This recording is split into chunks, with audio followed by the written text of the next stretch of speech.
You're welcome, Professor Adeboye, Titus Ayinde. It's my pleasure meeting you after so many years. I know the last time I probably saw you should be in 2015. That was before I moved to the US. But all the while, we've always been in touch. We've always been exchanging messages, felicitating with one another. I want to welcome you to this Leadership Blueprint platform. This is a platform where we engage with people who have knowledge and intelligence to help in addressing some of the leadership crises that we have across Africa. I know you are a scholar, you are a professor at Obafemi Awolowo University, and I know your particular area of research is on industrial and organizational psychology, or maybe occupational psychology. And I don't know how much that is also reflected when we are also looking at the psychology that governs the society. Maybe you will tell us more about that. How, because to me, if I hear industrial and organizational psychology, I'm thinking maybe your focus is just within the parameter of what happens within an organization. But for me, I'm not just interested in what happens in an organization. I'm much more interested in what also happens within the society. So maybe you'll be able to tell us how we can connect industrial and organizational psychology to what happens in the larger society. Now, to kickstart this podcast, I want to also take time out to appreciate you very well. I know you might not really remember this, but I still have it very fresh in my memory. And I remember when we returned back from Abuja, that was several years ago. I don't know if it was 2011 or 2012. 2013. Was it 13? Okay. Yeah. So that we went to DIVCOM in Abuja, and we happened to share the same room in that conference. And I was so much amazed with the way you took care of me. I was totally dumbfounded. And with that excitement, when we got back to Ile-Ife, I shared the experience with my wife, how you took care of me, and then that memory has remained with me. It's just like yesterday. So I want to thank you for taking good care of me during that conference. So I hope my appreciation, even though I've not done it formally, but I'm using this opportunity to thank you very well for taking care of people like us. And may God bless you for doing that in Jesus' name. So it is slaughtering, and I want to say it's marvelous in our side. Yeah. And I must also share my own experience. Maybe I should allow you to conclude. Okay. So, well, I just want to dive into the podcast, but maybe before I dive in, I know you have something to say. Maybe you say it so that I don't cut that part away from the podcast. I actually want to go into what we have for today. I myself will also want to express my gratitude for considering me this particular podcast and period or scheme in the first instance. And as you have rightly mentioned, what actually transpired, and I mean, year 2013, almost about 15 or more years back, or let me say 11 years back. And going to 12 now. That's what was actually happened then. And it was by God's grace. Yeah. And I must also share this, that when you actually did something for me, and I was at another camp. Wow. You might not know this. I can't it was the period when we were on salary holiday. Let me put it in that way. Oh, okay. It was the period when government refused to pay our emolument then. And it happened that we went for a prayer meeting at the Bishop Hajayi Crowder University. Okay. And we went with some priests, and I was even sleeping with another priest in my hotel within that campus. And when you sent what you forwarded then, and you may not know what actually happened and what God did through you. It was the period when we were somehow done. And I was sharing a room with somebody. I wanted to also see what I can do to the man of God. And what you forwarded to us was timely, I must confess to you. And I was able to share with a whole lot of other priests, apart from the one I was sharing my room with. So just to know the extent to which God has used you, and from that end as well, even to be able to do what I'm used to. And when we were in another prayer meeting or prayer conference, far away from Ife. So on this note, I must also say that I'm full of gratitude to you. And God will continue to uphold you and the family. And I know God has been there, and you will always find grace and things to at least to appreciate Him for. So I thank you for this as well. So once again, I'm also glad to be on this program, and I know that it will be a period where we are going to share insights and about what is or what we are having in Africa. I mean, the experience and some of us are still going through in Africa compared to what you have at the other hand. So once again, I'm very happy to be here. Thank you. Thank you very much, sir. You know, you've been somebody initially that I looked at from afar, and then we had the opportunity to interact at a closer range. And then my interaction with you obviously had made some indelible impression on me. And I've also seen how you have also grown in your profession as a university lecturer. I just want to understand what makes you sing, what makes you cry, what makes you angry, what makes you fearful, what makes you so passionate. What is it that fills you with a sense of purpose? What is it that when you set your hands upon to do it, you have the greatest pleasure?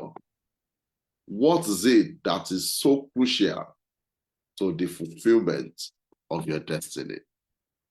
I want to know, and I know people, our listeners out there, will also want to know.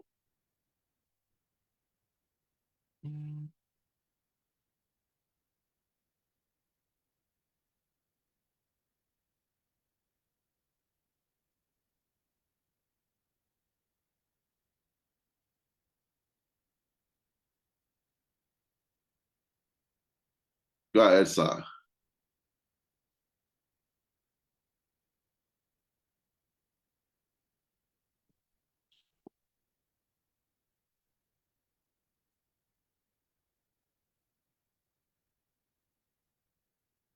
Oh, we lost the network there.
Sorry for the interruption. Yeah.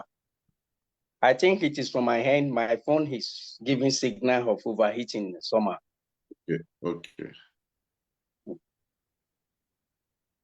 I hope if I heard you clearly, you wanted to know what made me to feel and some of those things you have highlighted. Like singing.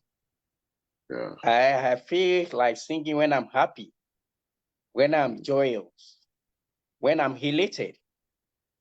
I cry when I feel pain, especially physical and emotional pain. At times when I'm overjoyed, I do cry. And some people in our home background used to say, cry of joy. When I'm hungry, when I perceive human excesses, then I fed up with some human beings at times that you cannot just do job, but you will be hungry about them when they are just trying to really at least and behave towards your person and somehow without feeling any remorse about it. And I do feel fearful whenever I'm in doubt. Whenever I'm in doubt, when I just like, I feel like I am not capable of handling certain things, it used to bring fear somehow. And I feel awful when human beings generally appear senseless or shameless, and they don't feel remorseful about it. I feel disgust looking at them or trying to feel or see them the way they react to issues, something like that, that how could somebody and behave and still possibly pride himself or herself in this manner or something like that. I feel awful or disgust. I feel passionate when I'm encouraged to pursue a goal or some goal, especially when I've been driven by a sense of accomplishment, thinking I really want to strike a point about something that I feel so much important to me. I feel encouraged and I do just go by it with high sense of and at least commitment. And my feeling of sense of purpose and is deriving from the fact that I want to make impacts and in life, and I want to also impact humanity generally in one way or the other that I consider positive for my head. And I do just enjoy myself and at least experience fun when I wanted to really at least relax or let me just say, when I want to at least relax, losing myself from this, maybe the hassles of work or academic work for that matter. And I just find a place where I believe that at least I may enjoy fun and get along with my family in most cases. So that is what I can say about myself.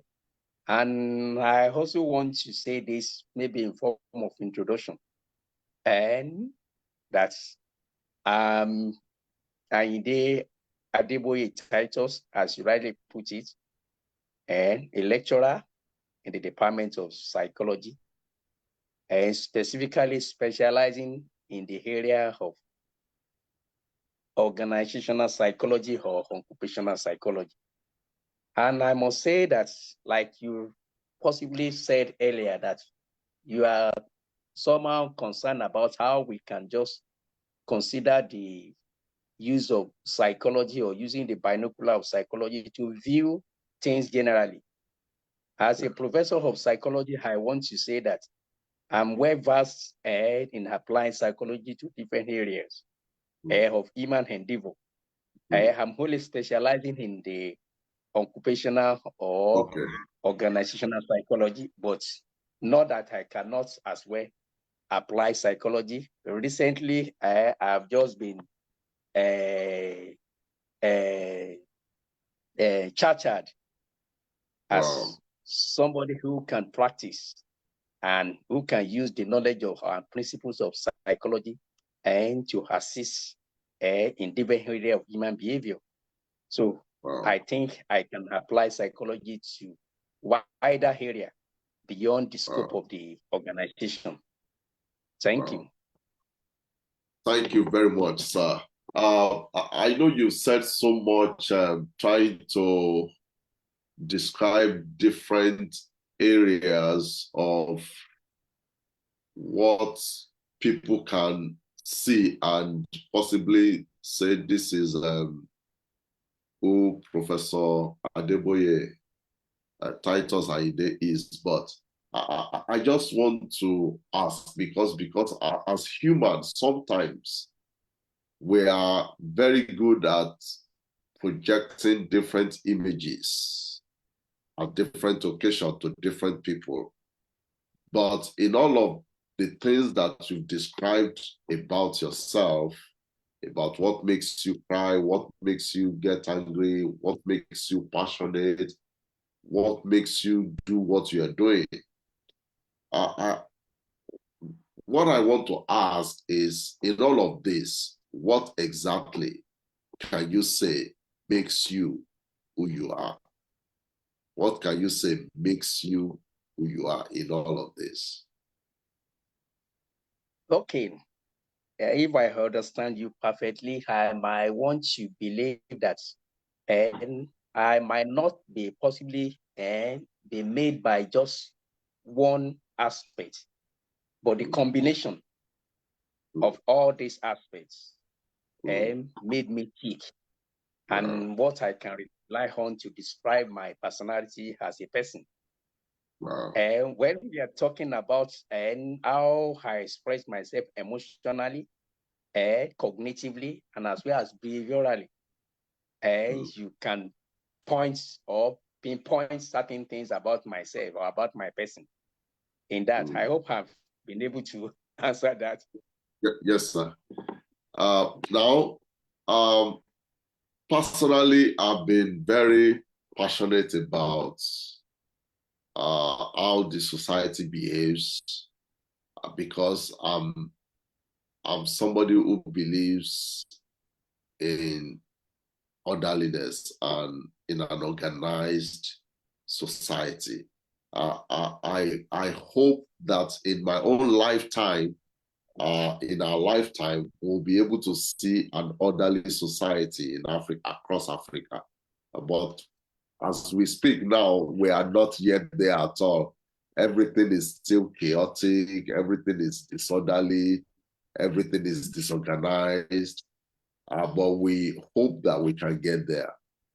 And my assessment of people, particularly if I want to speak of people of our own nation, Nigeria, what I've observed over the years, based on my relationship with people, even in the place of work here in the US, because I have quite some Nigerians who work with the organization that I work with, and I see the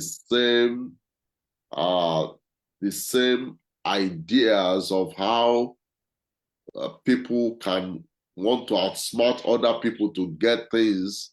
I still see people transferring that same psychology to this place. So I know a lot of Nigerians, I won't say everybody, but some Nigerians believe they love chaotic environments because when an organization, if we want to use that language, is chaotic, some people will benefit from that chaos. And because of that, you will, if you look at the way Nigeria has been going since 1960, you will see that when we take 2 steps forward, what usually happens is that we take 5 steps backward. And then we take another 2 steps forward, we take another 5 steps backward. And at the end of the day, we are not really making progress, even though it seems we are making some motion, but we are not making progress. So some people are obviously benefiting from this chaos. So I want to ask you, as a professor who has studied human behavior, either in organizational setting or in any other setting, like you have rightly said, what do you think is going on here? Why do some people want to exploit the chaos that we have in our society to the detriment of a good life that should be accorded to everybody within the same society? Thank you for that particular question. I must say that I would like to approach it in this way. Nigeria as a country is an organization. And we citizens are the players. So we have different stakeholders as well. But as far as we are concerned, it is duty of every, let me just say, responsible citizen to dream, to desire for an egalitarian society. And when we are, as an organization, we are unable to organize, it means that we are really in trouble. There is nothing that can really point to the fact that at least possibly we are marching towards the egalitarian as far as we are concerned. And let me just take that question in this way. And if I understand you perfectly, that why do people seem to at least enjoy this chaotic situation or system we are parading as a nation? And when we look at this, it borders from the perspective of being organized. If we are able to get our society organized, and we will have been able at least to sort out so many things, and things will just be at least be unfold naturally as we might desire. But unfortunately, we are not yet there, unfortunately. Take, for instance, if governments, and truly we have government that really puts things in place in terms of structure, in terms of institutions, in which we can always build on. Every successive government will just come around and build on this. And we will be able at least to achieve this kind of egalitarian we are talking about. And we'll be able at least to avoid situation whereby some people appear to be possibly feeding on the chaotic situation we have and in our hands as a country. And what we have today is that we are going all about, the stakeholders, the players, the citizenry, and we are going all about with this mentality of what is there for me? What is the need for me? And I would like to explain this from the theoretical perspective of operant conditioning of B.F. Skinner. What is in need for me? What am I going to gain? A situation whereby each and every citizen is like trying to really lord it over the entire nation. Once you are somehow entrusted with position of responsibility, whatever, and the very first thing you think about is, what am I going to gain? And society are also reinforcing this in many of citizens in this country, that once you are possibly appointed and elected into whatever, starting from your family, from your background, immediate, and they begin to pestering or to at least ask you question of what can you take away or what can we use this particular position and to make for the family or for me for ourselves. And that is how we go, or we pretend to be as if nothing is wrong in our nation. So in other words, and from the perspective of the operant conditioning, and we are trying to make ourselves realize that we have been also conditioned to the extent that we always look for the loophole.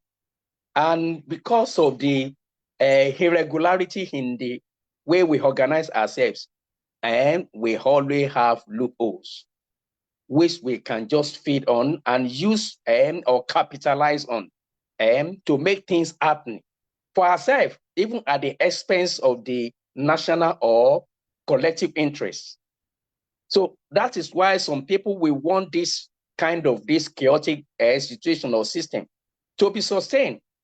In the first instance, when we look at the organization, the way we are somehow brought together as a nation, and it was as if that it was by force.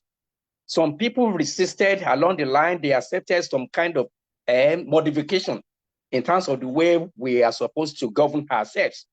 And that let's start, if at all we are going to call ourselves a country, let's say for Nigeria, we want to do or have a situation whereby we have weak central, while we try to empower regional. And we started like that, and some regions were making giant strides. Along the line, they changed this particular system. And as a nation, we concentrate almost everything at the central. And some people saw it as a way, at least, to continue to lord it over the rest of the maybe ethnic groups in this country. And they try as much as possible to sustain the status in that regard. And that is what we are still fighting till today. If you understand my point in this perspective, that as long as it's paying the system we have currently, is paying certain elements or section of this country, and some people want it to continue. So also it has also at least reflected in individual thinking or mental processes, that don't let me just bother about the country, and let me just see what I can do to myself, and if possible, what I can do to my ethnicity. And that has been the maybe the mentality through which we govern ourselves in this nation. So from, let me just say, government and outlook in terms of collective responsibility to individual responsibility. And we prefer to sustain this chaotic system in as much that we can just get away with so many things, maybe as government or as individuals. And that explains why we have the situation we have. And this particular theory, I can say that has really created a situation whereby we have found ourselves in another psychological state or status, which I can just call learn helplessness. Learn helplessness. To the extent that we have assumed that possibly there is nothing that can be done to salvage the situation in which we are currently in.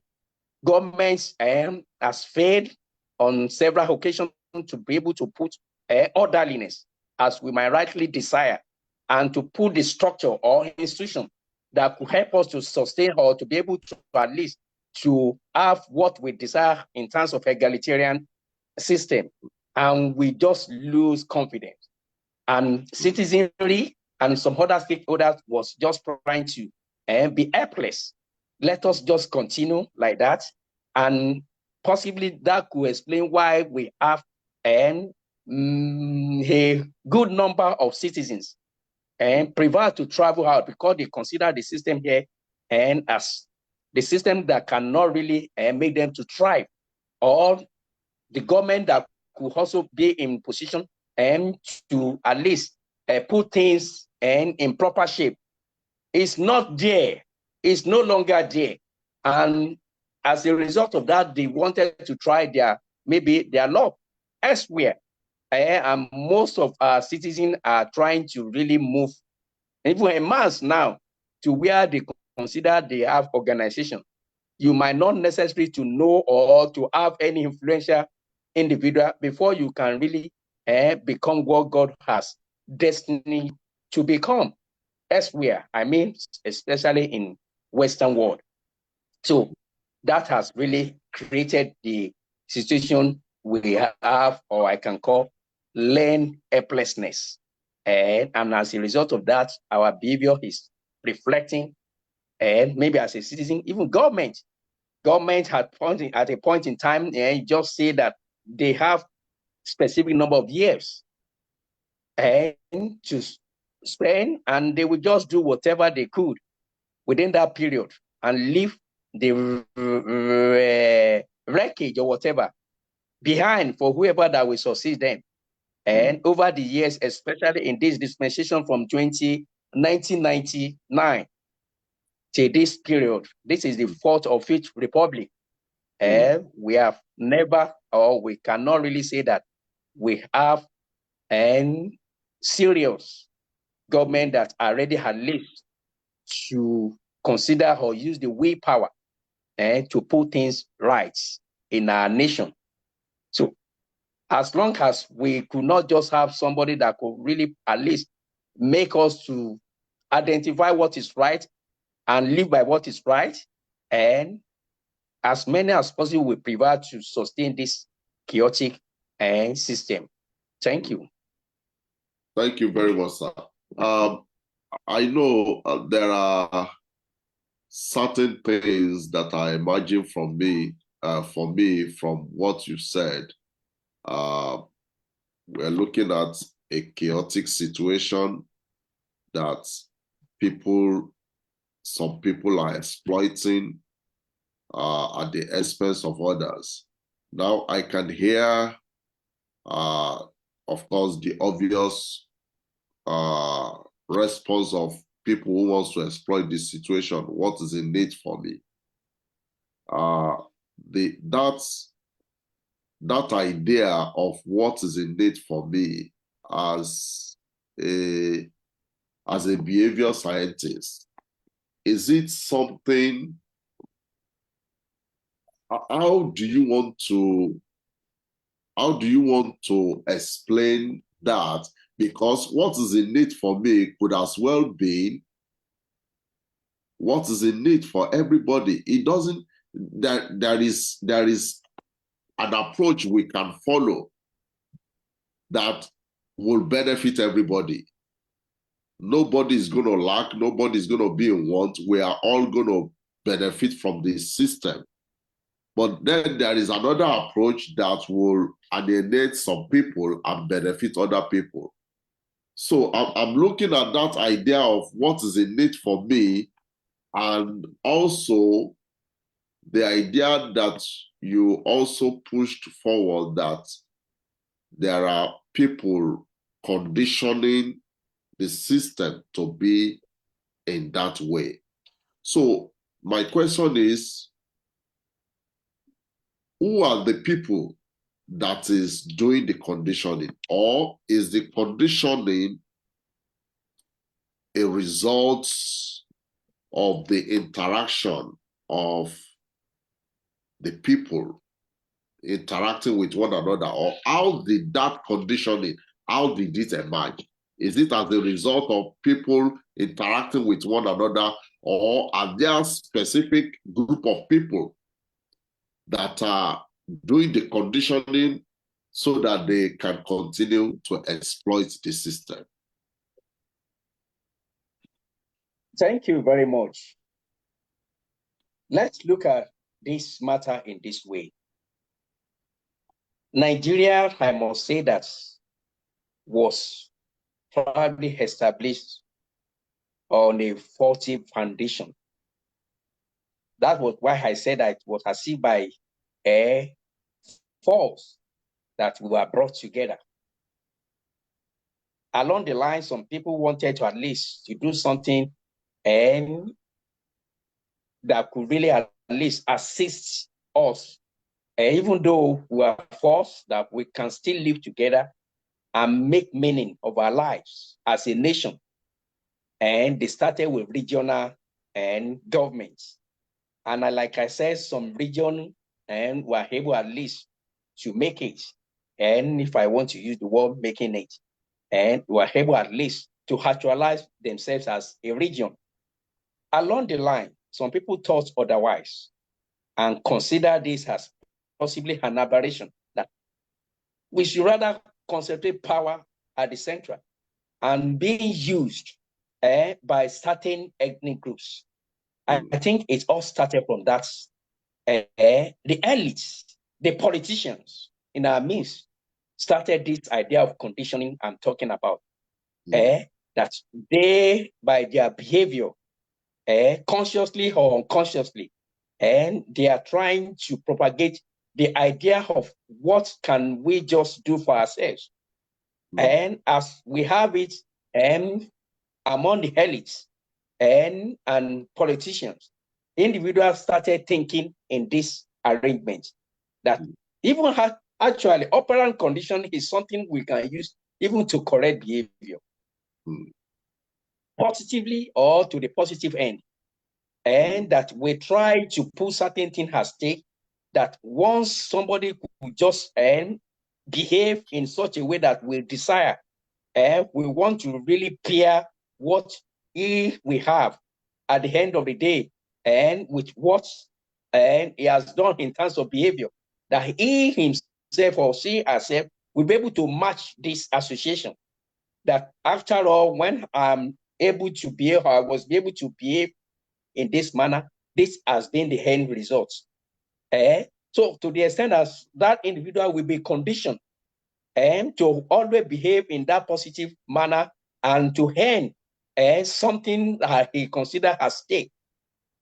So in one way or the other, unconsciously, our mentality has taken up that kind of something, that in as much that we say maybe from the elites, the politicians, and are trying to really favor themselves, even at the expense of the commonwealth and national wealth, and individual started thinking in this line that whenever opportunity comes, I myself and you yourself could always corner certain things, even at the expense of the public, to favor your own side, or to favor you personally.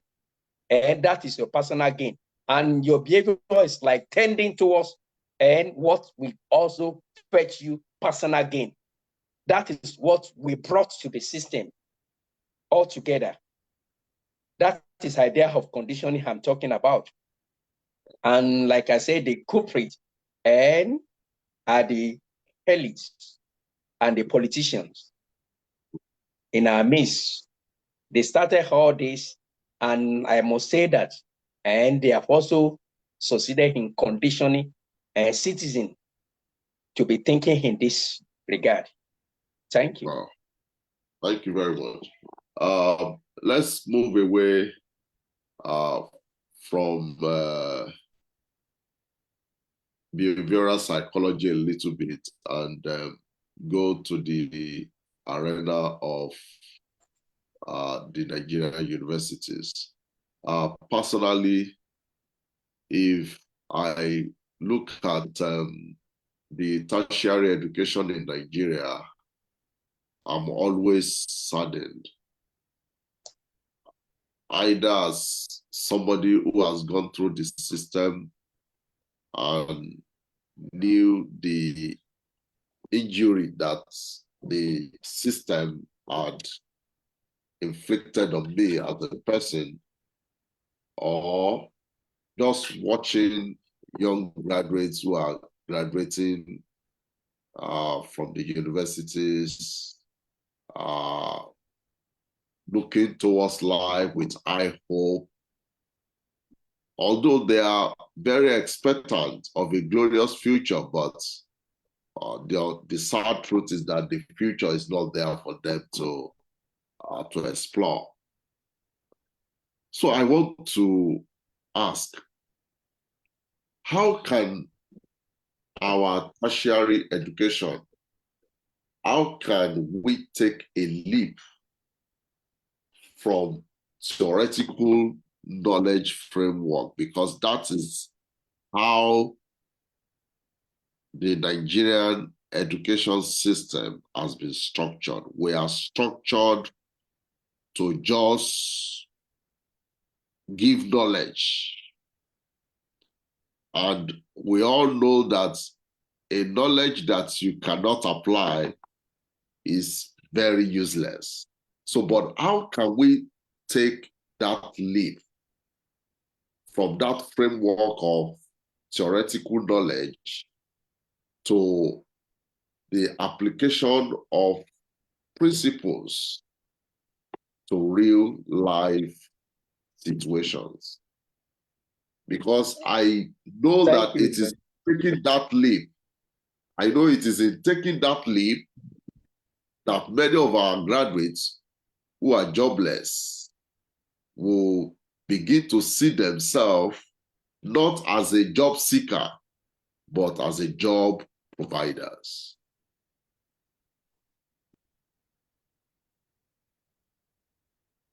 Thank you very much. The way I want to go about this question is to possibly start from looking at the factors that could be responsible for these states and of, let me just say, university education. And I think to consider some of these factors, we can just sum them up and to give answer. And I think which I believe is appropriate. For instance, you have also mentioned part of this, and the curriculum and the structure inherited from the colonial master, and is what we develop and the educational system and towards in this part of the continent or the world. When we look at it, I must say that the education is structured towards trying to really train manpower and for the then colonial, maybe civil service or whatever. And this is what we took up when we were given opportunity and to rule ourselves. And we did not really consider and the need to consider some other things alongside. And I will still mention those things.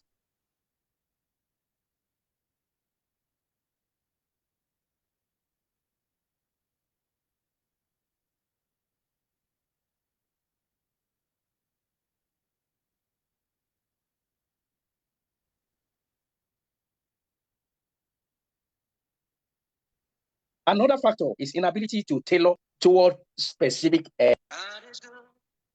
Hanizu. I hope you are still listening from the other hand. Yes.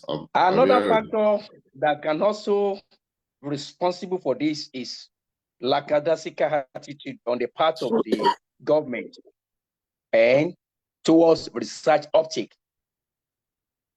In the first instance, we failed to tailor it. Even when we strive, because I must confess currently in most of the Nigerian universities, especially the first generation university, we are trying to do something towards that end.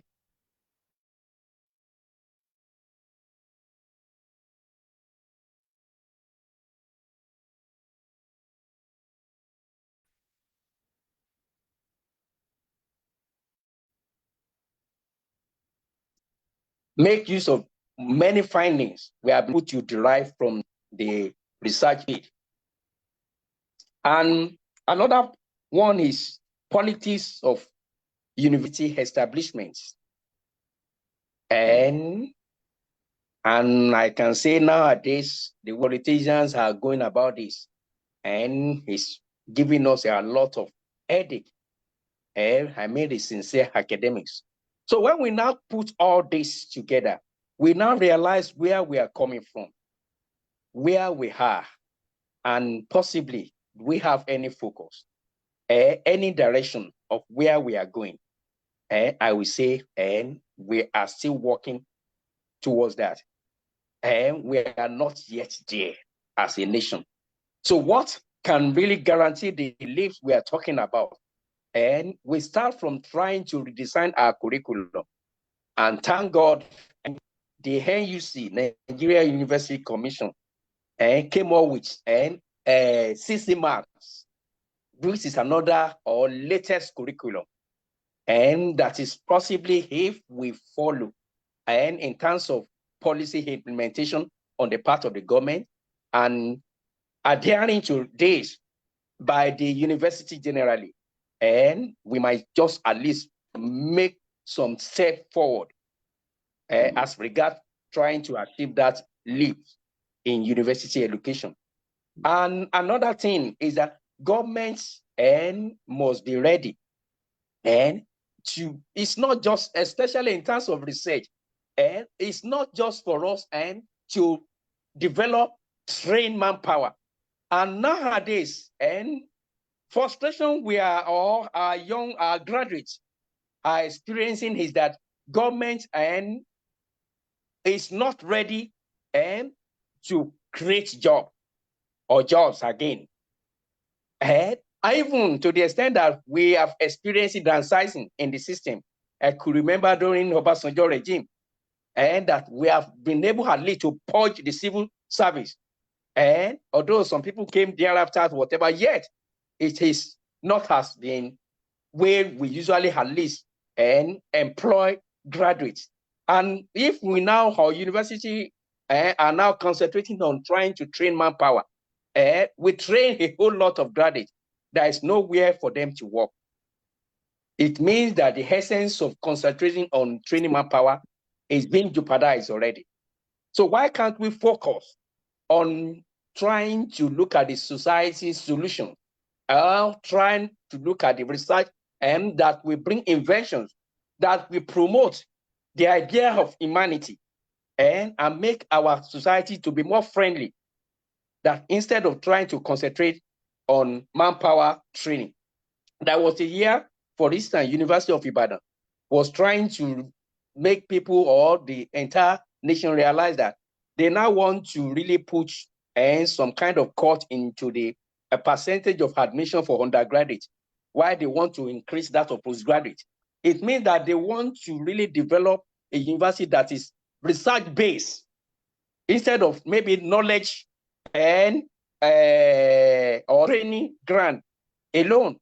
They mentioned 40 to 60 then, in which we all know that in most of the universities in Nigeria, we used to have 80 to 20 in terms of postgraduate and undergraduate. But along the line, universities are now trying to realize the need to really put efforts towards research-based and scheme that could really be tailored towards whatever. But the way, from what angle we are coming from, as a result of our disorganization as a nation, the government has not been able at least to put the structure that could really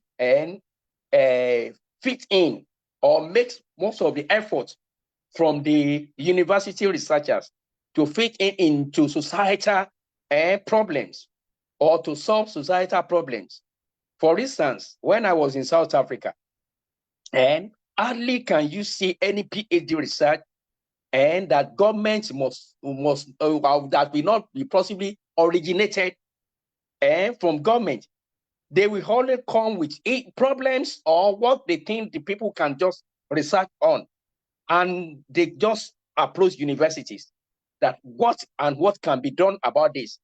And the researchers will take it up from there, even to the extent that even many of our colleagues were able to get a postdoctoral something or research affiliation and through some of these professors over there to conduct this research together and come up with findings that government is even waiting for to make use of.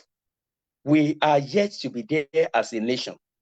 What we can do best, as far as our country is concerned, is to prepare for periodical election or when there is going to be census, and we can spend, we are still coming there, and the entire budget on that. This periodical every 4 years or whatever election, and that is what we believe we can just at least spend money and for. But as far as we are concerned in the university system, and we can just get or reach this leap, and if we begin to redirect our focus, which has started, I must confess to you, but we are still being discouraged with the attitude of the major stakeholder. Government is the major stakeholder. And there are a whole lot of findings on our shelves in the university library, and that government can just transform. And how will government do this? We have come up with findings that are useful for the society. How could you just transform this into reality? Those that have been able to come up with this, try to encourage further to see how they can put this thing into practice or implement it, that will affect people, citizens, positively.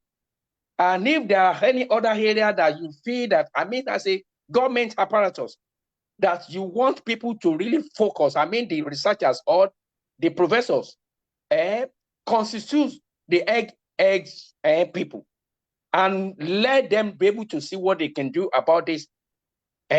And possibly there is time frame to go about this, and let them announce their results, their findings to the public, and map out the steps that can be taken from the part of the government, and how government can also at least collaborate and to put their findings into reality, into practice. Then we can just begin to talk of this leap we are talking about. So you can now see the gap and that we are still experiencing as a nation. But on the part of the university, and I must say that, like I said, first generation university, and we are coming up. We are coming up, and the one that could be sponsored and through grants and international something, and we are seeing the impacts directly in our setting here, but we are not yet there. We are not yet there, I must confess. Until government, and I'm still going to say something about that, is ready to be able to enable the academics to redirect their focus. Because once you know that what you are trying to earn, to energy to accomplish, will be imbibed at the end of the day. And you yourself, not only you, and member of your family, all the people generally will benefit from it. And I think we can be encouraged. We can approach it passionately, like I mentioned earlier, and see that something is done about it and achieve her results. Thank you. Thank you very much.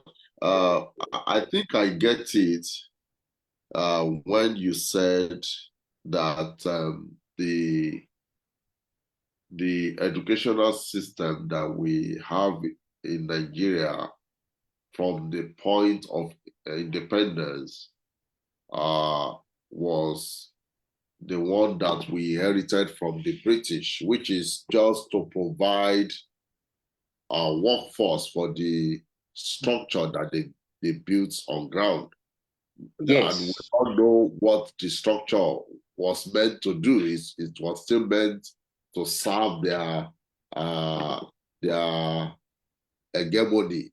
But then, now that we have been able to uncover that, I know you said, particularly the first generation university doing their bit to kind of restructure the curriculum in such a way that it will be more, it will be able to address issues rather than just pouring knowledge onto people. Now, for example, this is my own observation. This is my own observation in the US, where I happen to do my second master's and my doctorate degree. I discovered something. You can enroll for an MBA with different people. And at the point of your graduation, if you check the courses that all of you took together as MBA students, you will discover that the part that you took is going to be significantly different from another person in your class that took the same MBA program with you. And the reason why I'm saying this is that, for example, in the US, the way the curriculum is structured is not structured to serve everybody, but is structured to serve you as a person. So when you are going through your courses, you are going through your different programs, you are doing the program that is going to serve your own interests when you get outside the school. So in that sense, I want you to help us to understand how Nigerian university can begin to find their own recipe that could be build such a first-class tertiary education in Nigeria.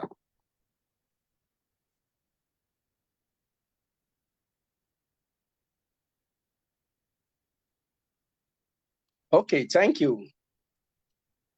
Let's just put it in this way.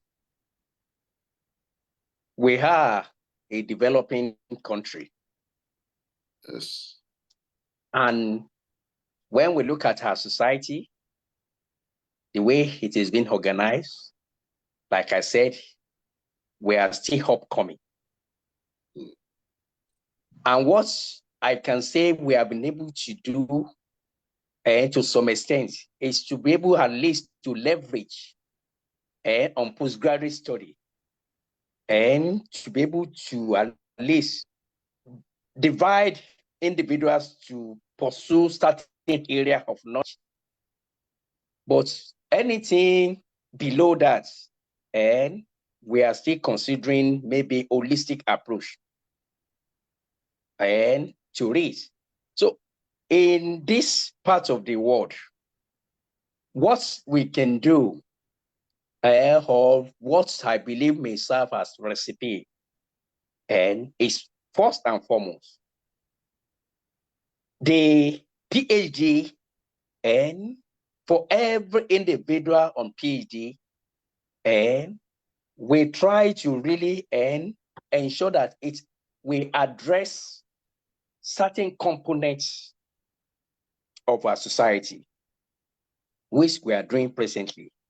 We might not want to really move a little bit below that masters and this MBA you are talking about, and I think we have something related, but not us, because like I said, in MBA here, the one I'm familiar with, they still have some area of specialization.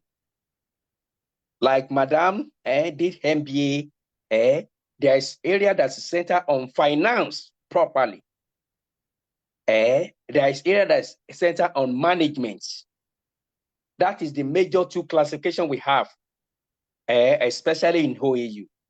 But I've heard of some other universities, even in technical and knowledge, and that they have specific and MBA program towards that, which we have and in some few universities. But I want to say that we might just expand on this further and be able to identify challenges, issues we believe we want to address and in the populace or in the nation, that we now try to at least to tailor specific area of knowledge and in which we want to brush up and ourselves in this regard. And I want to say that government and still has a role to play through the monitoring organization. And we, like in university, we have Nigeria University Commission. And they came up with something as far as undergraduate is concerned now. And they gave us 16 marks now, in which that at least, and we are trying to really, we have just started in this current session in OAU, and to look at specific courses and that will make students not just to focus on theoretical and alone, but some practical activities on their own. And I forget today to say this the other time, and that as part of the problem of the educational structure we inherited, there is what we call maybe policy somersaults as well. I could remember in our own days in secondary school, and the government of Ibrahim Babangida came up with this policy of 6334. I hope you will still remember what I'm talking about. I do. The first 6 years, the next 3 years, yes. And after that, there are some people that possibly they might just move to the technical or vocational something after the last 3 years. 3 years.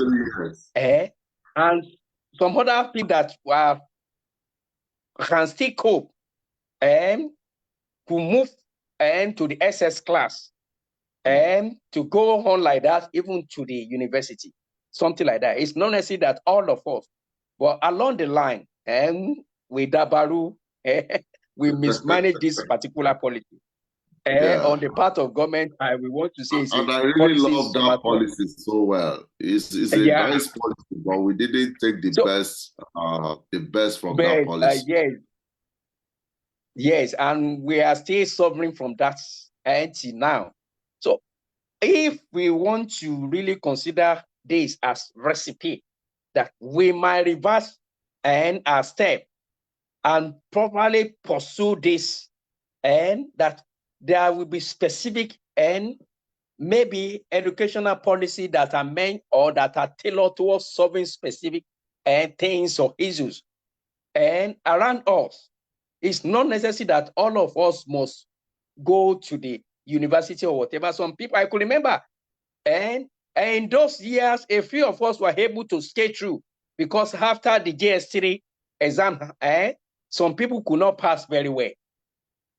And come and see the parents coming to school and disturbing principals that no, they will never allow their world to go take and whatever, they must also be allowed to go alongside with their mates or something like that. When some of us wrote WAEC at the end of whatever, I'm very sorry to say that at the end of the day, and some, even as a result of that, they couldn't just forge ahead. But I'm just trying to digress, but to try to really answer this, whatever, the recipe, and for this, I believe that one, we stop trying to really focus on training manpower alone. Not that we will not train for Halif, government is no longer employing as we used to have, and we have private organizations. But we should try at least to put less emphasis on training manpower, but considering certain aspects that will enable us to really address issues that can really impact our lives, impact humanities. And we try to tailor an educational system towards this. That could serve as a recipe. Another one is proper funding. And to me, it's not just going to be government alone. And what you enjoy or you must have seen there, and government will do its part. And we have philanthropists, we have endowments that could really come to the aid of the higher institutions generally, that could really help them to really want to develop an educational structure towards specific something. Some people are ready to bankroll this. We have worthy people like Ford Foundations, Carnegie's, and so many of recent Bill Gates and and the likes that could really just come around to put their feet down in terms of the resources and say, we want you to really research on this particular, maybe vaccine or maybe this particular something that we want to see how we can, or whatever you can bring out of this.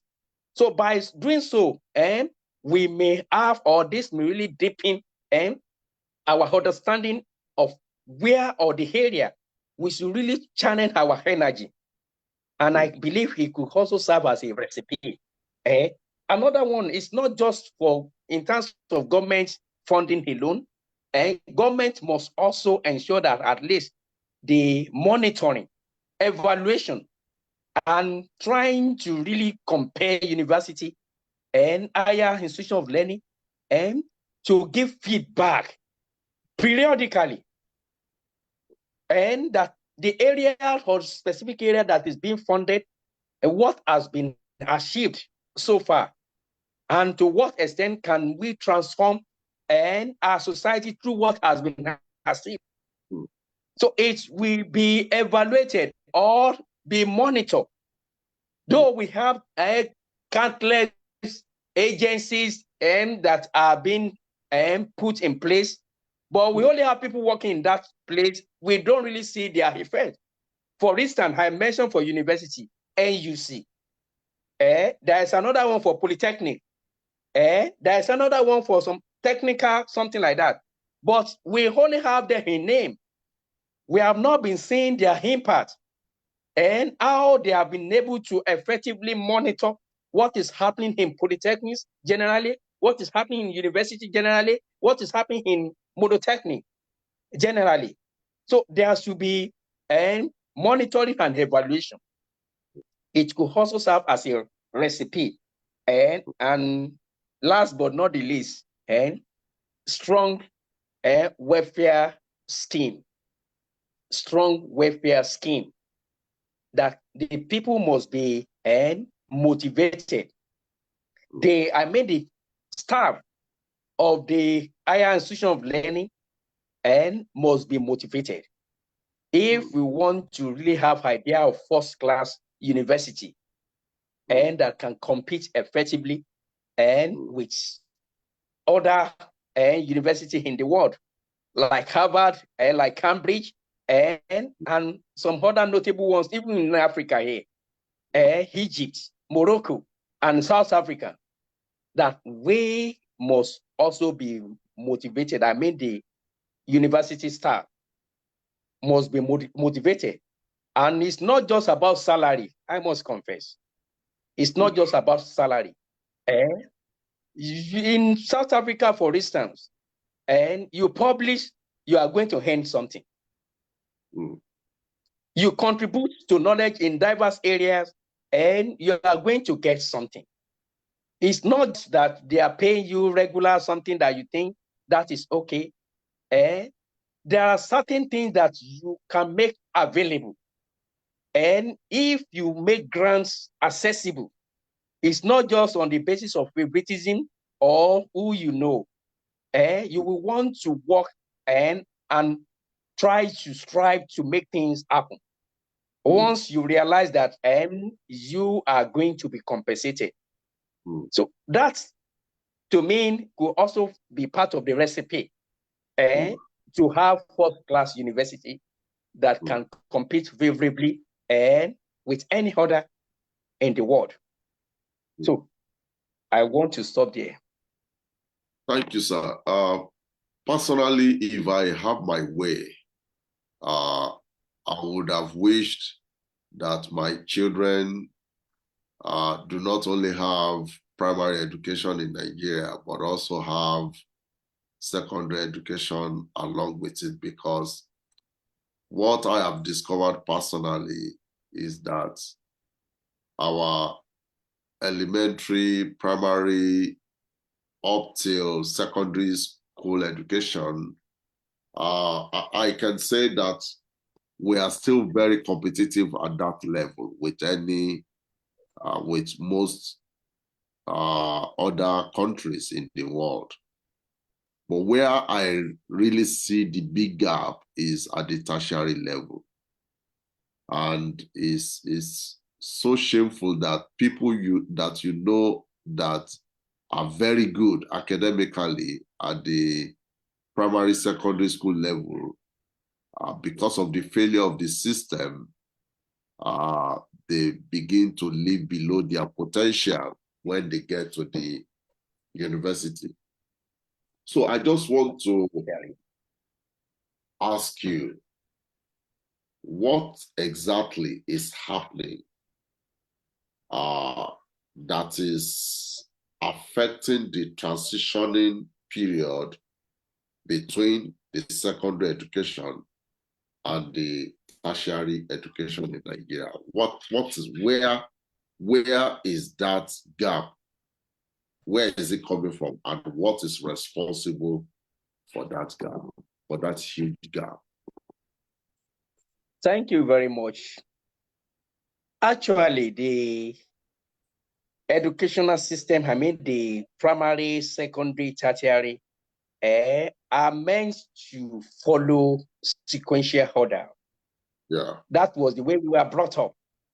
Yeah. And we're enjoying in those lower parts or aspects of this, and because of what possibly exposure from home through the period of socialization, and the way we are being at least exposed, or let me just put it, can I say register in the, let's say, primary, and then followed by secondary. It follows sequential order, like I mentioned. But when it gets to entering university or other higher institution of learning, and we made a serious mistake. And the mistake was not there initially. You see, those that are attending higher institution of learning prior to, let's say, 1980, you might not necessarily move to university from, let's say, from 5. There are a series of higher advanced and education you might also enroll for, and before you eventually land yourself in the university. But I don't know, maybe some people thought that it shouldn't be or going like that they came up with the idea of, let's say, this 6334 we mentioned, it could be part of the defect of that particular policy. And then that once you are settled with the first 3 years and the second 3 years, you are qualified to go to the university. But yes, we can never tell. And for every student, and there is what we call individual differences. And the way we develop aptitude and about maybe academic and might be different from one person to another. And to make the matter worse, we also centralize the mechanism through which we select those who will attend this university. That is regulatory body we have. In our setting, we have JAM, has now been changed to UTME somehow. That the exam they are now writing is UTME. Then you are used to jam or something like that. You will now realize that what we have developed to follow sequential manner. Along the line, we are now trying to employ what I can call a sieve should be able to determine those who will eventually enter into university. And by the time we move and the way we are coming up to the level after the last 3 years, that is in SS3, you see multiple numbers of population of students in that category that might want to move forward. And we thought that we just achieve this for them by making them or subjecting them to write general almighty exam. I want to say that is where we got it wrong. We got it wrong. And sometimes in 2016, I was in Dublin and I was staying with a family. The daughter from that family applied to about 4 different schools in Ireland and as well as in UK. She got admission from 3 of them. She was now trying to decide with the parent which one they should pursue or something like that. But we tried to put them, all of them together and to write. And at the end of the day, like you put it, that at times, those that we have known to be doing well academically, from their maybe primary and secondary, and at a particular point in time in the tertiary, they are not getting or we are not seeing them doing fine academically. You see what has really transpired between the period they are through with their secondary education. Some will possibly at least be writing JAMB for a number of years, which happened to us. Some at the end of maybe you have made your WAEC at once or at 2 seats at most, you might end up trying to write JAMB for about 2 or 3 or 4 times thereafter. And you know what must have transpired within that period. By the time you are able to succeed to get to the tertiary institution, and I must say that possibly the brain must have relapsed or something like that, and the way you are coming all the way, and you have been able at least to encounter and roadblock, let me just put it in that way.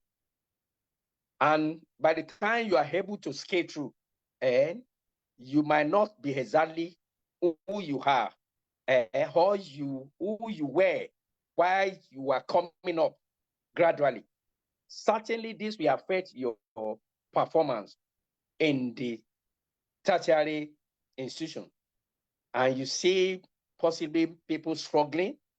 At the end of the day, they will come up with certain, let me just say, grade level or CGPA.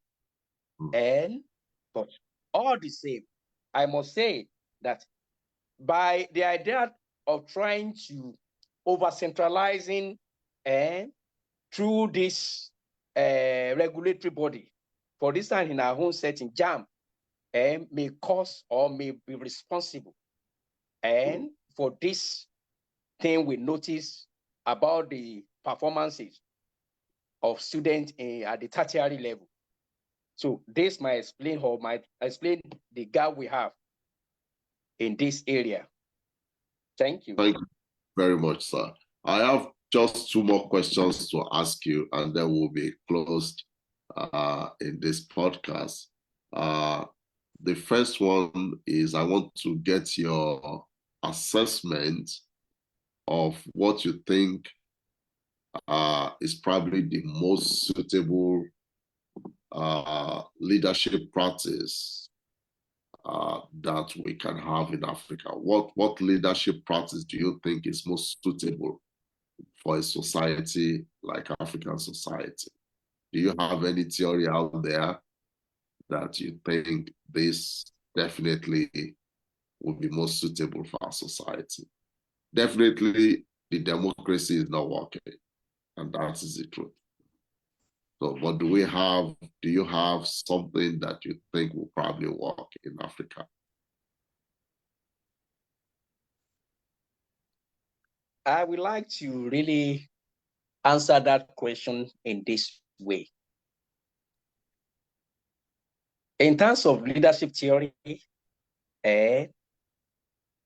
or system, and you have mentioned one. We have oligarchy. We have some other ones, and authoritarianism, totalitarianism. But one thing I say, I will not want us to just conclude that democracy is working in Africa. I find it difficult to really agree sometimes that the way things are going, and especially across the Black continents, and that democracy is possibly suitable. Possibly, we might just look at this, that the government that's avail an opportunity to every one of us. That is idea of democracy. But in a situation whereby those we trust or we entrust with position of power and are making themselves to at least to rule and authoritarians or something like that, that all the provisions through which we can just put check and balances in place and have not been really working for us. Yes, we are not having the desired results. So we might just conclude that this thing is not working for us. So in terms of the ruling system, and I might want to suggest the combination. And combination in the sense that the one that will give people at least opportunity to participate in the system of ruling, and the other one that could really maybe the one we are used to in traditional African setting. In those days, when kings are tended towards authoritarian or something like that, there are certain setup within the town or within the settings we have then that can call kings to order. Several kings in the history have been told to go into the room and commit suicide. One called Osiba. And you begin to wonder, how could just somebody will just utter such a statement to me that I will now just eat that advice or whatever. It might not just be ordinary.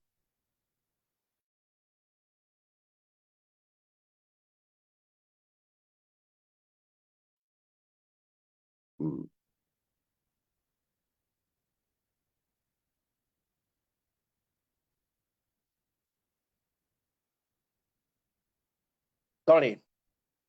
Yes, sir. I mean, the person that is aspiring to the position of maybe rulership must have been made to understand certain things. And that if at all we are allowed to participate, as we have in our constitution, that if certain thing we suspect as misgoverning or something from your hand, there must be other aspects that we can look towards that are totally independent of you. Because I could remember in traditional African setting, the people we call the people that are Onisoro, what I just don't know why I can just put that one. They Yes. are totally independent of the king Like and his cabinet. Your Of empire. course, it's something like that. Independent of the king and his maybe kitchen cabinet. Democracy created such an idea, but in one way or the other, there is overlapping. The way I see it, how could it be that the president will be the one that will nominate and whoever that will become the Chief Justice or the Attorney General of the Federation?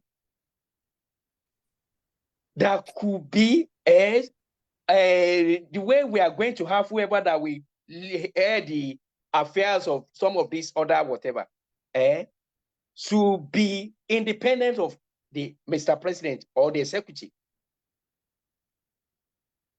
And the way things are going in Africa today, starting from my local government and state, it's as if the legislature has become an arm of the executive. Although in constitution, it's not supposed to be like that. But can't we now just bring our own traditional way of trying to really separate this arm of government properly? If we can find the model that could really combine our own idea of the way we have decided to govern ourselves and as a traditional African setting with modern and this democracy, maybe we can begin to have desired results. That is on the aspect of the ruling system. As far as the leadership is concerned, and I want to say that leadership is more of individual than institution. Although where we have strong institution, leadership can be better, or leaders can be better tamed. But as far as we are concerned in Africa, we don't have strong institutions in most African countries. So the honor lies on individual occupy the position of leadership. So my idea of leadership, and to me, could be authentic, pragmatic leader, and that we want to really, you see, in more, let me just say, Asian and tiger, we used to call them, when we read their history about how they transform into kind of developed nation. We have a number of leaders in that particular area that are pragmatic, that are being driven and by how they could really bring their country out of the problems or economic world or whatsoever, that they are passionate about transforming their nation. I think this is also, I can say, needful in Africa. Though we have some notable African leaders that are passionate like this, but we have so many African leaders that are not a good example. For instance, Paul Biya of Cameroon and some other ones in neighboring African countries, let me just say this, West African alone, they are not a good example at all. So in other words, we are talking about pragmatic, authentic leader that may really want to really achieve something for the nation. And if we have somebody that cultivates that mentality in position of leadership, I think the country will be better for it in terms of leadership approach. That this is a leader and that is being driven with focus, a focus. And let us just take Nigeria. If truly we are a nation, we are a country, and we try to identify what can make us to be among the superstar nation in the world. And we identify concrete steps. And we have a leader who is ready to pursue. In other words, he could serve as an example for a whole lot of citizens. And that will create something meaningful at the end of the day. And authentic leadership, pragmatic. And that is the way I can say some country in Africa started. But along the line, I wanted many of our leaders have been corrupted now. And that explains the results. And we have from them for now.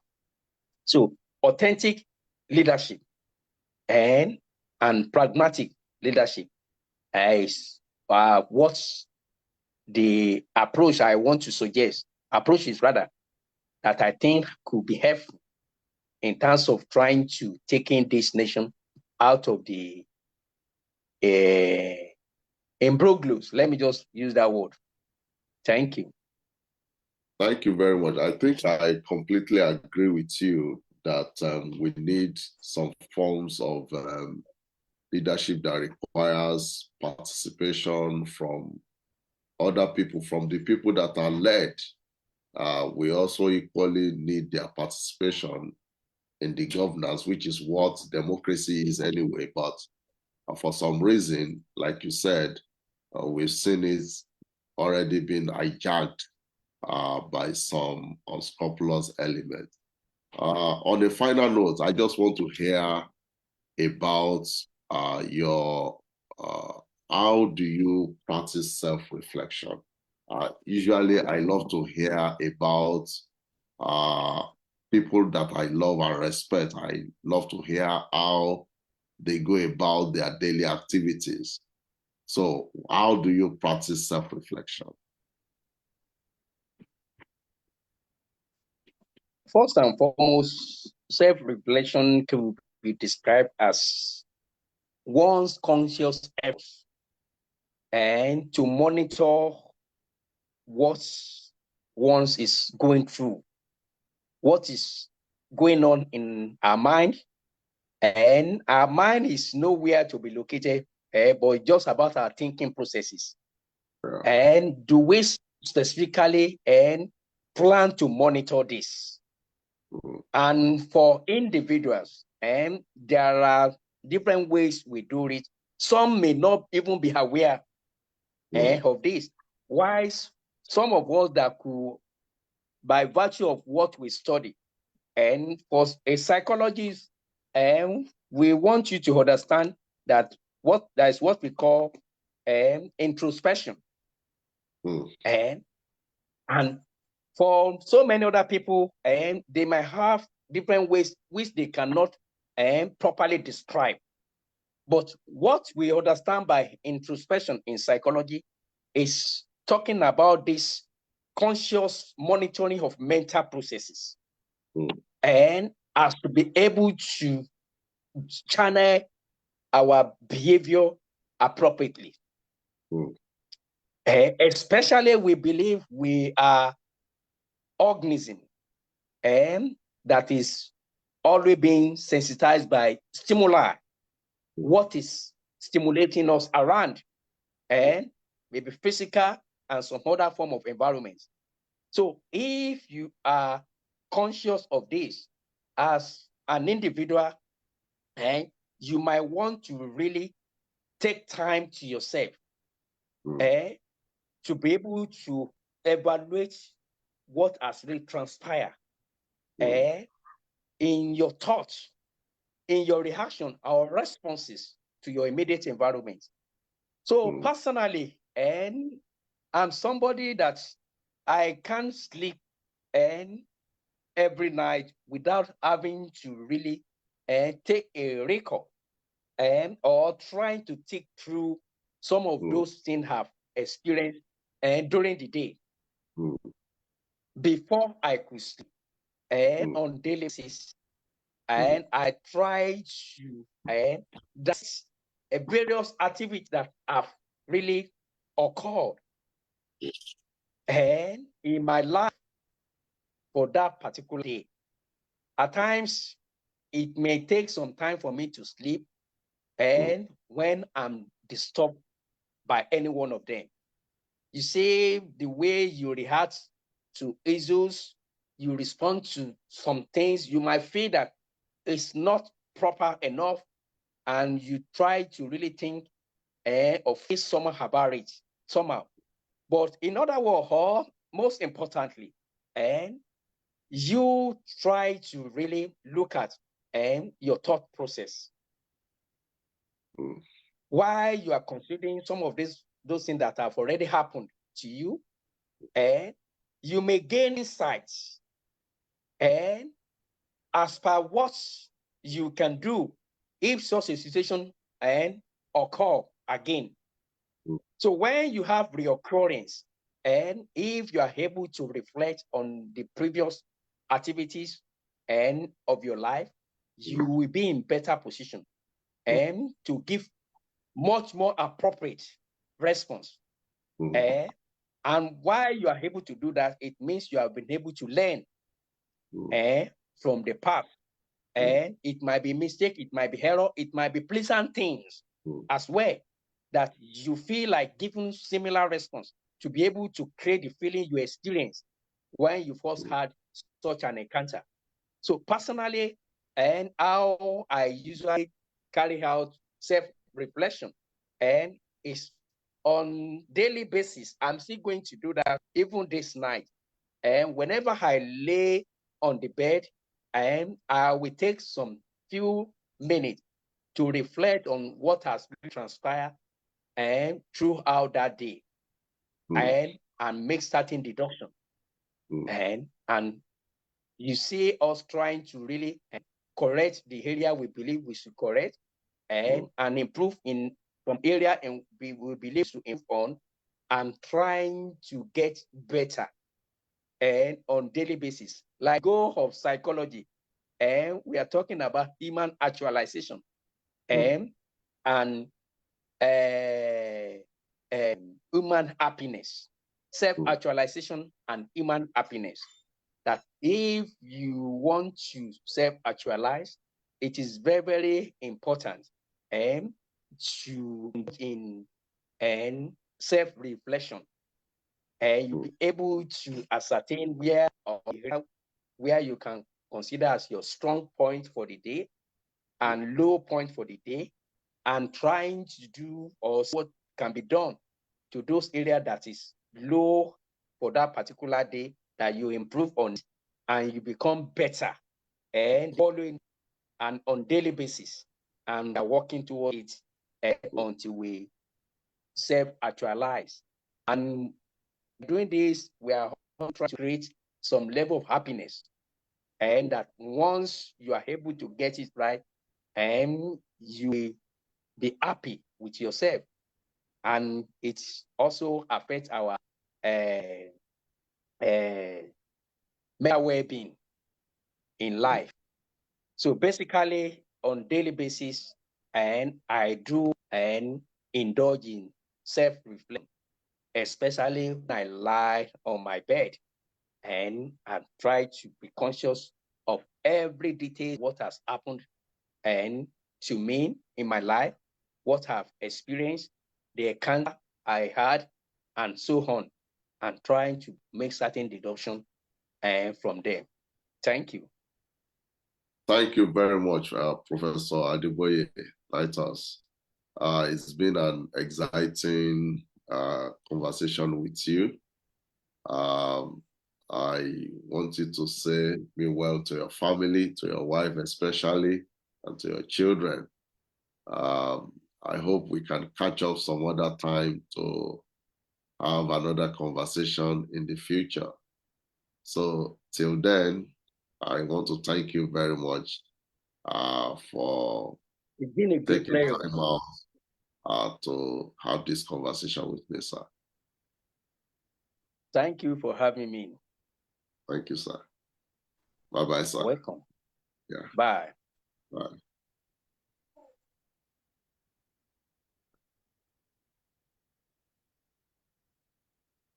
So, Bro Gabriel, I'm going to log out then relog in because we are also live on Facebook.